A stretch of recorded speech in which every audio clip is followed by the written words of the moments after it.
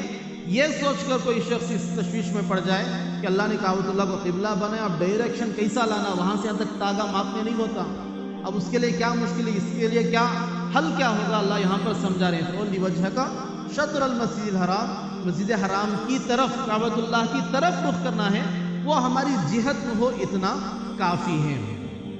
ترجمہ دیکھ لیں، اللہ فرماتے ہیں سَيَقُولُ السُّفَهَاءُ مِنَ النَّاسِ، لوگوں میں سے بیوقوف لوگ عن قریب کہیں گے، مَا وَلَّاهُمْ عَنْ قِبْلَتِهِمُ الَّتِي كَانُوا عَلَيْهَا، ان لوگوں کو کس چیز نے پھیر دیا اس قبلے سے جس پر یہ پہلے تھے۔ قُلْ لِلَّهِ الْمَشْرِقُ وَالْمَغْرِبُ، اے نبی جی کہہ دیجئے کہ مشرق اور مغرب اللہ ہی کے لیے ہیں۔ یہدی من یشاء الی صراط مستقیم، وہ جسے چاہتا ہے صراط مستقیم یعنی سیدھی راہ کی ہدایت دیتا ہے۔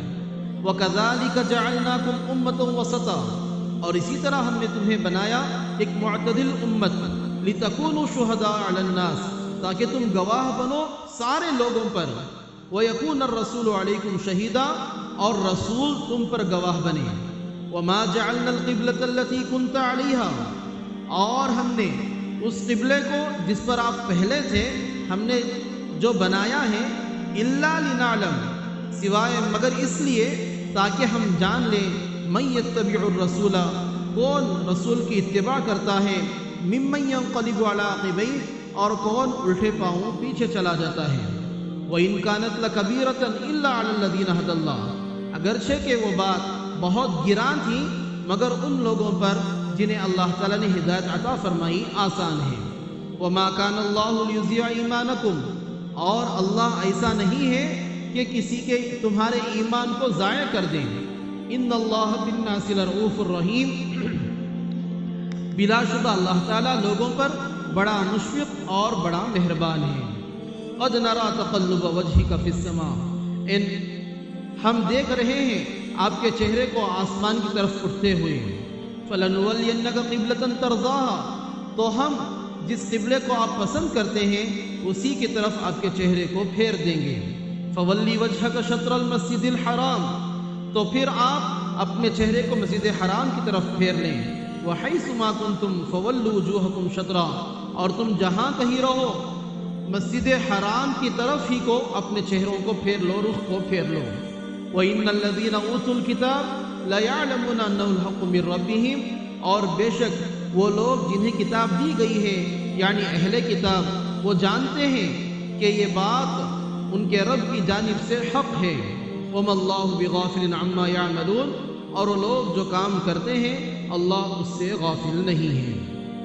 یہاں سے ایک تو تحویل قبلہ کا کیا حکم تھا، اس کا پس منظر کیا تھا، یہ بھی ہمیں پتہ چلا، اور سب سے بڑی بات یہ ہے کہ حکم اللہ کا جو بھی آئے، ایک مسلمان متبع رسول ہونا چاہیے، اللہ کا فرما بردار ہونا چاہیے۔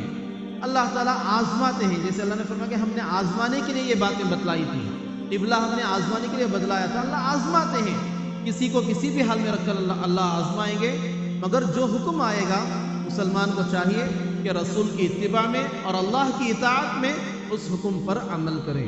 اللہ تعالیٰ سے دعا کہ اللہ تعالیٰ مجھے اور آپ کو اور تمام مسلمانوں کو تیسری باتوں پر عمل کرنے کی توفیق عطا فرمائے۔ آمین وآخر دعوانا الحمد للہ۔